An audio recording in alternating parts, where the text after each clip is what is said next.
August month అంతా నాకు చాలా యాంగ్జైటీగా, డిప్రెసివ్గా, నిద్ర పట్టకపోవడము, చాలా భయంతో అలా ఉండేది.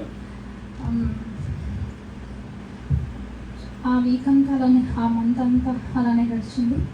తర్వాత అప్పుడు సత్యన్న వాళ్ళ ఇంటికి నేను నార్మల్గా విజిట్ చేయడానికి వెళ్ళినప్పుడు దేవుడు వాళ్ళని కూడా ప్రిపేర్ చేసినట్టు వాళ్ళు ఆ వీక్ అంతా వాళ్ళతో ఉండమని అన్నవాళ్ళు చెప్పడం, ఇంకా వీక్ కొంచెం బెటర్గా ఉండేది. మళ్ళీ వాళ్ళు వెళ్ళిపోగానే నాకు చాలా సేమ్ సిచ్యువేషన్.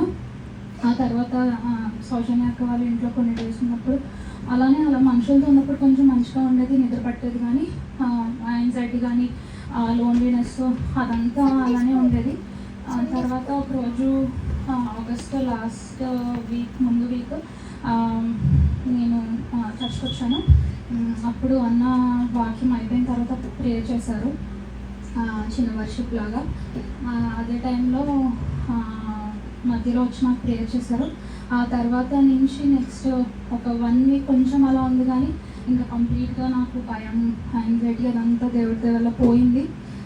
దేవుడు చేసిన మేలు బట్టి, దేవునికి, దైవజనుడికి, సంఘాన్ని బట్టి, నాకు హెల్ప్ఫుల్గా ఉన్నవారు అన్నని బట్టి దేవునికి ఏమన్నా చెల్లిస్తూ సాక్ష్యం దేవుడికి నిమిషంగా